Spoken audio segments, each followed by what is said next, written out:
your brother Kadar Malak, right, coming out of Detroit, right, come back with another video, going into your hate camp. Be honest, while missing another camp. I want to grab this quick precept, because we WFI in transit right now. We WFI in transit. Just want to grab this quick precept. This is the book of Acts, chapter 15, verse 38. But Paul thought not good. It's like, I'm going to start at 37. It's the book of Acts, chapter 15, and verse 36. And some days after Paul said unto Barnabas, let us go again and visit our brethren in every city where we have preached the word of the Lord and see how they do. So we go from city to city, and we see where different brothers preach the word, man. Brothers go to Chicago. Brothers go to Atlanta. Brothers go to Florida. Brothers go to Cleveland to exhort and build up the brothers. So I'm in transit. Might not be able to pull every precept, but nevertheless, brothers be straight up just missing camp, man. Brothers miss camp all the time, man. Brothers just poof, pow, disappear. Be gone for 2-3 months, don't say nothing to nobody, and secretly tussling with a damn demon, man. And the brothers don't say nothing. They don't get a counselor. I mean, they just kind of do their own thing in the dark, man. And that's why they miss camp. Brother might be feeling low in the spirit. His woman might be talking to him any kind of way. And that's why he's missing camp, right? So that's why through the spirit, right, the brother and the mighty prophet, it's like an apostle and prophet Paul, said we go to city and to visit our brother. So this is the book of Acts, the 15, verse 37. And Barnabas determined to take with them John, whose surname was Mark. But Paul thought not good to take him with them, who departed from him, it's like from them, from Pamphylia, and went not with them to the work. Hey, Paul was pissed off this man didn't want to do the work. He said, man, what's going on? I don't want to take him, man. Why you ain't coming with me to do the work, man? How you get to know a brother is you going to camp, man. You going to war. What's a better way to know how this brother operate, what he believes in, what spirit he's in, if you're not at war with him, man? Think about it. If you go to war, if you was in Judas' army, or Judas Maccabeus, these men, you would get to know this man. You would know how he uses sword, man. You know what precept the brother like going to. When you read for brothers, man, I feel like you get the most wisdom, man. Because then the Lord put the spirit on you. You see that precept now. Now you know that precept. Now you pull that precept in this matter. Or you use this for that matter. Or you can use this for that counsel. So you get to know somebody by doing the work with them. Man, how do you know people at your job? By you with them every day for 8 hours, man, over and over. All right, so let's go back to that. It's the book of Acts, chapter 15, and verse 39. And the contention was so sharp between them that they departed asunder one from the other. And so Barnabas took Mark and sailed unto Cyprus, and Paul chose Silas and departed, being recommended by the brethren unto the grace of God, man. So, man, we separated, man. Certain brothers, they don't like doing the work. You got to have to separate from them, man. Might cause contention. You know this brother, he can teach. He's one of the best readers, and he just disappears from camp for 2 months, man. You got to talk to that brother.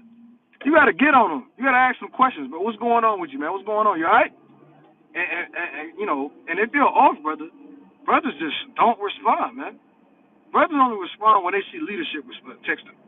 When they see damn leadership watch their story, man, which is off. Well, I know a brother. He was posting a follow on his page, man. And I was telling, hey, brother, you need to take this down. Bro, you need to take it down. He said, I don't see the problem. I don't see the big deal. What's the big deal? What's the problem? I don't see the problem. Didn't the Lord say do this? Okay. Next thing you know, a brother in leadership watched the story. Then he said, I'm gonna take it down. Oh, that's that brother. That's that brother. Hey, I see him watch my story. I'm gonna take it down. Hey, that's respect the persons, man. And we read that in James, the 2nd chapter, where the Lord is not a respecter of persons, man. So the Lord's not dealing with respect of persons in judgment. You're scared of men. Jake only come to camp so they don't get a write-up. Let me come to camp so I don't get a write-up. Oh, God. Let me go. Let's go with these niggas downtown and let's preach in the cold, man. Oh, it's cold all damn time, man. Always in the cold. Shouldn't we stop doing the work in the winter? So I don't see, and brothers might be, I don't see other camps out here. I don't see other camps out here in the winter. Well, brother, you focus on the wrong damn thing, man. We're not with that organization. We don't do what they do. If you're so interested in what them brothers do, hey, take your ass over there, man. We don't need you, man. We don't want men of the Lord doing the work deceitfully, scared of their damn bishop. and they're only scared of the damn officer, man, because they don't want to go to council. Oh, I don't want to go to council. Let me come to camp. I'm gonna show up at 9 o'clock. Camp started at 3:30. Brother get there at 9 o'clock. Say, yeah, I was at camp. I was there. You ain't see me? Brother, hell no, I ain't see you. But you ain't been there for 4 hours, man. I see you at the end of camp. And then sometimes you got men who come to camp. They come to camp just to show their outfit off. Right? Oh yeah, you see what I got? Yeah, you see what I got going on. Yeah, you see it. Jake, that's a Judah spirit, man. Right? You see it. You know what it is, right? Which is off, man. You got brothers showing their outfits, pulling up with damn Air Force Ones and damn all manner of Esau clothing just to flex, man. I mean, you gotta ask yourself, why did you come to camp, man? Real talk, why did you come to camp? Did you come to camp for women? Oh, I'm a teacher, and then I'm a converter. Yeah, shit. Every time you see a damn woman walk by, you fish her, you say, forget all the brothers. Forget all the brothers, you just fish only women. Only Northern Kingdom. Yeah, see, that's Northern Kingdom. See, that's Ephraim. Yeah, Ephraim on the way. Brother, you just passed by a flock of Judites, man. Almighty men. Saying they heard about this Israelite thing, and you say, bump all that. I see one Northern Kingdom woman. All hell breaking loose. So Israel's off, man. You need to ask and think, why are you going to camp, man? Are you going to camp because, what, you like talking to people? You like making conversation? I'll go to camp, what, you go out there to hand out your damn CDs like that damn Arabian, damn handing that you brother. I only come to camp to get content off people and to hand out CDs. So that's madness, man. So let me get one more precept. All right, Lord willing, if the Lord permits, let me get one more precept. Let's get the book of Numbers. Let's get Numbers chapter 20, and let's start at Numbers chapter 20, and let's start at 24. And Aaron shall be gathered unto his people, for he shall not enter into the land which I have given unto the children of Israel, because ye rebelled against my word at the water of Meribah. And rebel against the word necessarily don't have to mean that you rebel against thus saith the Lord. That could be rebellion from a brother giving you exhortation, giving you advice, telling you, hey brother, where you been at? It's been a minute. Hit brothers up. You need a ride, tell brothers in advance. Yes, some brothers tell brothers 30 minutes before camp, I need a ride. Brother, you should have said that yesterday, man. You should have said that the day before. Hell, a week before. Not 30 minutes before camp. Yeah, I need a ride. I asked brothers. Brothers ain't see my text. Shaking, brothers SMH, shaking my head. Brother, you ain't saying nothing, man. Brother just doing his own thing. Oh, damn, I forgot. Let me use this as an excuse. So you never know the thoughts and the true intents of men. Right? Let's go down to verse 25. Take Aaron and Eleazar his son and bring them up into Mount Hor. And Mount Hor was a spiritual place. It was a place, Salakia, where Aaron got his garment stripped at. It was also in another account, if I can remember, Salakia, from my memory. But with that being said, it was a very, very spiritual place. Right, Salakia. Because I want to pull this precept, man. I'm going to pull this precept. All right, so let's go to verse. Salakia. Let's go to verse 26. It says, and strip Aaron of his garments and put them upon Eleazar his son, and Aaron shall be gathered unto his people and shall die there. Hey, so Aaron got his garments stripped, man. What is your garments? What is that going? That's going into your spirit. Why did they take Aaron's garments? What was the point of that? They took Aaron's garments because he put on what? The ephod. He put on the breastplate of judgment. He put on the holy crown, the holy mitre, and the crown upon it, man. Right? He had the oil. He had the different frankincense. He had the smells. He had the perfume for the man of the Lord and the priest. Right? He had he had it on, man.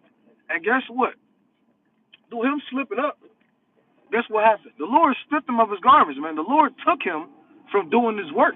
You don't want the Lord to take you from doing his work. I mean, think about how many people are doing the work in the wrong way. Right? You got Jehovah's Witnesses. They're on fire, man. They go door to door. They knock on the door. You know, they go to neighborhoods, they go to cities, they go all over the place just to preach who the world calls Jesus, just to preach what's his name, Jesus, to prophesy the spirit of Caesar, I think it's Borgia, of Caesar ass. So you got people out here just going outside for months, days, years. They never leave their religion. They never leave Jehovah's Witnesses, man. They do the work for years, preaching about a lie, and men can't get up from under they woman, stop cracking their toes, stop preheating their food for the Sabbath come, can't stop playing 2K, can't stop talking on the phone, can't stop doing all these different pleasures and whatever you want to do to preach the truth. I mean, think about this, man. We really understand the Bible. This is not a joke. It's not a game. This is not a damn religion. This is not something that the brother Abba Gibbons just made up, man. This is the truth of the Bible, man. So you're taking the work of the Lord and you starting to do it, but you just disappear, man. And who likes anybody that's not consistent? I mean, hell, you can't even get a job if you're not consistent. Why would I hire you? And you look at your damn track record. It looked like a bingo card, man. You're here Saturday. You're here Friday. Then you're here Thursday. Then you're here Wednesday. Then you're here Tuesday. Then you're here Monday. Damn calendar is like a bingo card. It's like an X. Why would I hire you? Why would I pay money for this company to come out to do my toilets, to do this, do that, and they never can answer my call? They only answer one out of 7 days. So the Lord don't need men who are not consistent, who hate going to camp, who are afraid of the cold, who are afraid of facing the face of man, who are afraid to judge his people, who are afraid to exhort, reprove, and correct with all long suffering, man. The Lord don't need unworthy priests of the Lord, man. Right? The Lord don't need damn unworthy kings, man. The Lord don't need brothers who just slacking and lackadaisical and hate teaching the word of God, man. How you gonna be over the kingdom? How in the world are you gonna be over? But brother, you can't even show for 4 hours, man. A city, brother, you're always so called on call, man. There's always something that's gonna be going on. So it's always gonna be interactions and things that's going to be happening, and you can't consistently show up for 1 to 2 days to preach the gospel, man. And in the men of the Lord who really like doing the work of the Lord, and that piss brothers off, man.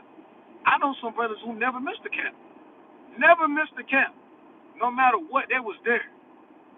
I mean, don't it say in second Ezra, I'm going to paraphrase, don't it say in second Ezra to commend those that stood so stiffly for the Lord? You gotta ask the question, are you standing stiffly? Are you kinda on your way out? Because Passover season is coming, man. Lord willing, I'm not an example. Lord willing, brother's not an example, but Passover season is coming. And a lot of time, like brothers and sisters know, when Passover season comes, brothers start getting up out of here. Brothers start putting their fringes down. Brothers start putting their new moon trumpet in the damn closet, man. Brothers start telling their women, hey, you ain't got to wear a dress today. Be you, be yourself. Brother talking about be yourself. Brother, you be yourself, brother. So when that season comes, men start to disappear. Men start going into doctrines. Men start going into damn OT only doctrines. They start loving the white man. They start reading weird, wicked books. They start hating their brother, knocking their brother out, stepping over his shoes. All types of madness happen around the Passover, man. Even when you read that right in the book of Acts, if I'm not mistaken, I think it's the 12th chapter, or around there, it goes into, right, that they put James, the apostle of the Lord, to death, man, with the sword around the Feast of Unleavened Bread, man. So when the Feast of Unleavened Bread come on the scene, right, when these high holy days come on the scene, spirits come out, and some brothers survive and some brothers fall, man. So this is not a time to think, man. The Lord, I mean, you don't want to lose your spirit and lose the work of the Lord, man. Did we not read in Revelation 21st chapter that when you go to it, like I said, I can't pull it right now, it says it has the names of the apostles in the wars, man. What does that mean? They helped build up the children of Israel. Even today, man, Paul is still building up the children of Israel. James, John, hey, they help restoring the children of Israel today, man. So, hey, it's a foundation. They put in work in one lifetime to get an everlasting kingdom. One regeneration got them the kingdom. One regeneration got them to be a part of the 144. One lifetime. And it wasn't even a full lifetime, man. Paul repented. Paul was a Pharisee doing the work. He was doing what he thought was doing the work. And he was doing the work in a way. But he started putting the men of the Lord in jail, blaspheming. And guess what? He converted and changed his life and repented. And it was from that day forward until the end what made him the elect, man. It wasn't two generations. The Lord don't say you gotta swim to Atlantis. The Lord don't say you gotta fly up to the top of Mount Everest to get the kingdom. It's not a physical battle. You gotta do 1,000 push-ups in a day, 2,000. It's not about that, man. It's about endurance, longevity, having a sincere spirit, being humble, taking rebuke, correction, and willing to put forth your hand to the plow. All right, and I'm paraphrasing another precept. Don't it say in Luke chapter 9, the last verse, where if any man put his hand to the plow, greatly paraphrasing, and looketh back, he is not fit for the kingdom of God, man. If you start putting in this work, you start putting on your fringes, you stop eating pork, you keep the new moon, you keep the Passover, you keep the Sabbath day, right? You put you make your woman wear a dress, you make your household repent, you teach your family, you teach your worldly family, you get on them. That's you starting to do the work of the Lord, man. All them just think about it, man. The Lord can get mad at you for not doing the work and take away all your works, man. The Lord can take away all your works, blot it out, and you just back in the world, man. The Lord can wipe out your works. Don't it say in Nehemiah, really paraphrasing, right, that Lord, right, please wipe not out my righteous works, man, because the Lord can wipe out your works. The Lord can see you go off and just wipe out that fast you did yesterday, or whatever you did. He can wipe out you turned away from that iniquity last week because you did this today, or you did that next week, or you did this yesterday. So you want to be a very observant. And even then, another precept in Revelation 22, verse 12, don't the Lord say the Lord has a reward coming with him, and he's bringing forth, right, greatly paraphrasing, he's rendering according to every man's work. So the Lord is rendering according to every man's work, man. That's why the Lord says some bring him 30, some bring him 60, and some bring him 90-fold, man. Right, so you want to make sure, if this is what you want to do, you want to make sure you're bringing the most fruit, man. Who plays basketball? Who gets on team to not get a championship? Or you brother kind of on the team just to get to the playoffs. I'm just trying to make the first round. Brother, we trying to get a ring in this thing, man. We're trying to get a championship. I'm trying to win every year, back to back to back to back to back, man. Like Bill Russell, man, 8 straight. I'm not trying to get in this thing, get in this truth to get a lot like Judas, man. To get 40 acres and a mule. And we don't do the work just for the reward, just for the kingdom. We do the work of the Lord because we love Yahweh B'Shem Yahweh Shai. And the Lord has raised up, right, the 4 carpenters to come do the work, build up, and fight the Gentiles, man. And fight them and to destroy their horns, man.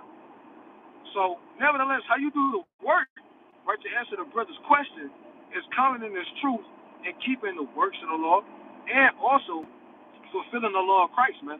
Fulfilling the law of Christ is going into loving your brother, bearing your brother's burdens, right? Love your neighbors, you love yourself, right? Not hating your brother. All of the counsel what Yahweh Shai said, that's doing the work as well. Preaching, teaching, prophesying, that's doing the work. That's putting your hand to the plow. Fasting. Keeping commandments, all in all, are works. So that's the work of the Lord. Right, so we got to pray for our brothers. And brothers got to reach out, man. A brother might not know where you're reaching. Why you're not coming to camp, man. Say something. Brother, I can't read your mind, brother. Hey, brother, I was dealing with lust. So that's where you missed 3 months of camp. But if you would have reached out, you could have got counsel, you could have got exhortation, and we could have got you back in there or got you back around maybe 2 weeks, man, 3 weeks, depending on what's going on. But if you don't say nothing, you're basically fighting Satan alone. And what do Esau say? And what is a known parable or a proverb in the world? What they say? Damn, what's that? Just slipped my mind. Right? They say right, strength in numbers. Right? So the Lord says strength in numbers. He'd even say that in the book of Ecclesiastes, if I'm not mistaken, the fourth chapter. They say two are better than one, and a three-strong cord is hardly broken. So why are you just going to war with the chief master, the chief damn this is the chief damn what's the word? The chief general, man. The chief general Satan. This guy's been fooling people for millennials, been fooling people for thousands of years. He fooled your dad, and he fooled your granddad. He beat your great grandfather. He beat the forefathers. You go back in Israel, man. This man, this spirit knows and has all understanding on how to make you go off, or how to make you be slothful, or how to make you be weak, how to make you turn away from this truth and go back into the world. Why are you fighting the chief general alone, man? That, but that makes no sense. Who think of any person in war? Any if you got any so-called military, they call it military not etiquette. It's a word for military knowledge, if I'm not mistaken. That's another word for it. But you got damn, I forgot that name, man. But you got military knowledge, man. If you know about military knowledge, it's a word for it. But you know that you got different squadrons in different formations to beat different people. That's how the Romans failed. So that's how the Romans beat the Greeks. And that's how the Greeks beat the Persians. Right, you have the Persians. They have some people called their immortals, right, which is a very high class of Persian, or which are Elamites, East Indians. You know, go back to Elam, right? Shemites, Elamites that were called the immortals, and they was hard to kill. They had a different formation going on. But then you also have the so-called phalanx formation.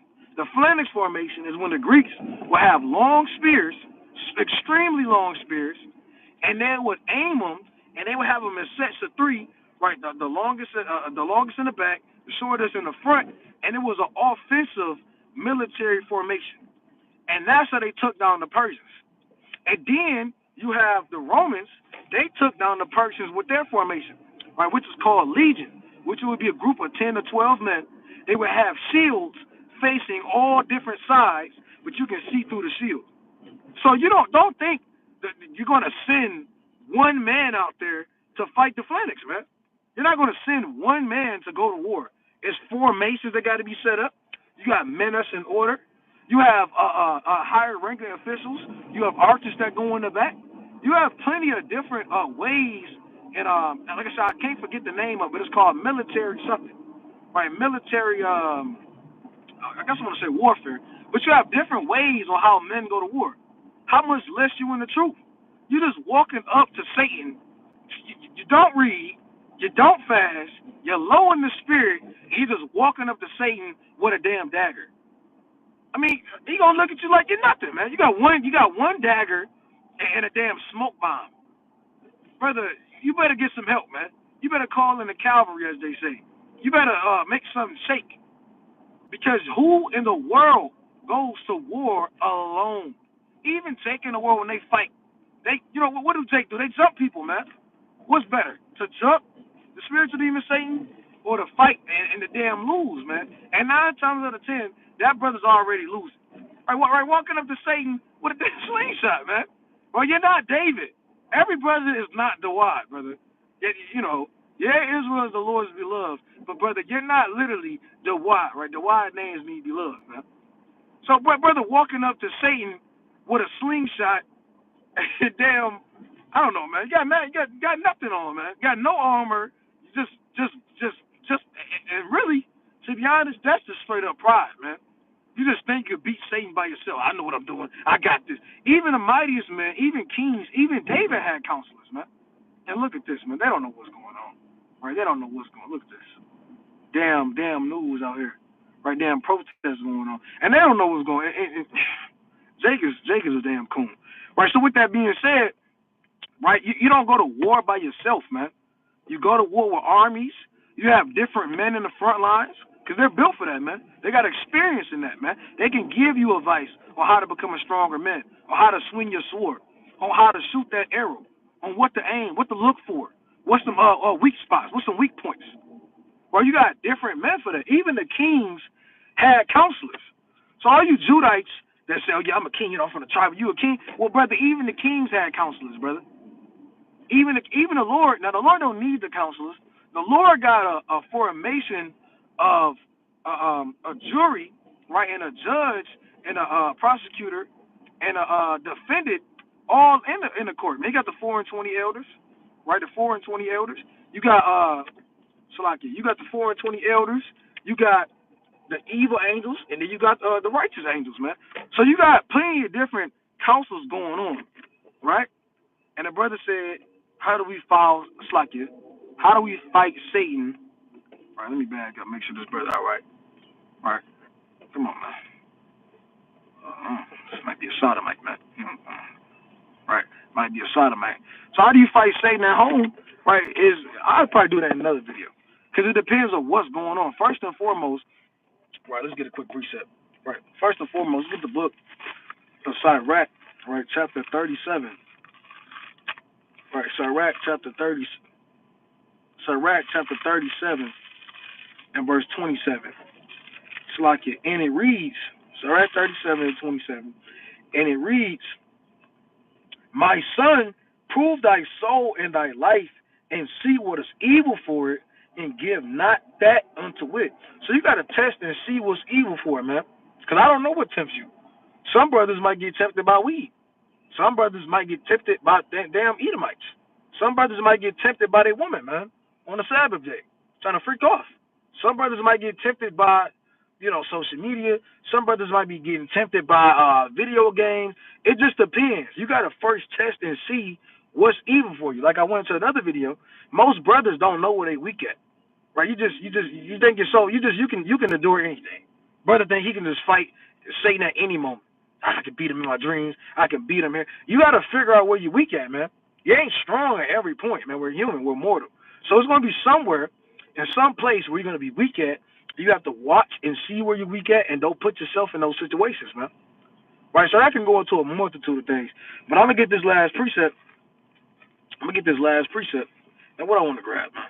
This whole thing is fire, man. What I want, the whole Bible is fire, man. From Genesis down to Esther, right, into the wisdom books, also going down into the prophets, going down to the Apocrypha, going down right to the different books of Yahushua, going into the apostles, going into right Revelation. Now I'm gonna get this last precept. So I'm gonna get this last precept. Right, I'm gonna get this. Let me get this. We're gonna grab it. Let me get this. And this is plain. I'm gonna get two precepts. First and foremost, let's get the book of 1 Corinthians, chapter. Let's get 1 Corinthians, chapter. 1 Corinthians, chapter 15. It's like at 14 and verse 37. If any man think himself to be a prophet or spiritual, let him acknowledge that the things I write unto you are the commandments of the Lord. Paul didn't just start teaching his own thing. Paul wasn't pulling out different accounts because he felt like it. No, Paul was teaching, and that's madness. Paul was teaching, edifying, and exhorting who? Right? Through who? Through the spirit of Yahushua. Yahushua was teaching Paul and telling him things that what men ought to do. So with that being said, let's go to the mighty book, right, of second. Let's go to the mighty book of first. Right, mighty book of first. Let's start at this book of First Timothy chapter 1 and verse 3. This is a true saying, if a man desire the office of a bishop, he desireth a good work. So you can and you should desire the office of a bishop. Now what did the Lord, right through the hand of Apostle Paul, tell Timothy? It's the book of 2 Timothy, right, chapter 4 and verse 1. I charge thee before God and the Lord Yahushua, who shall judge the quick and the dead at his appearing and his kingdom. Talking about judge the dead and the living. Verse 2. Preach the word. Be instant, in season, out of season. And when you go into the NLT, It's saying preach the word whether it be comfortable or whether it don't be comfortable, man. Right? It says reprove, rebuke, exhort with all long suffering and doctrine.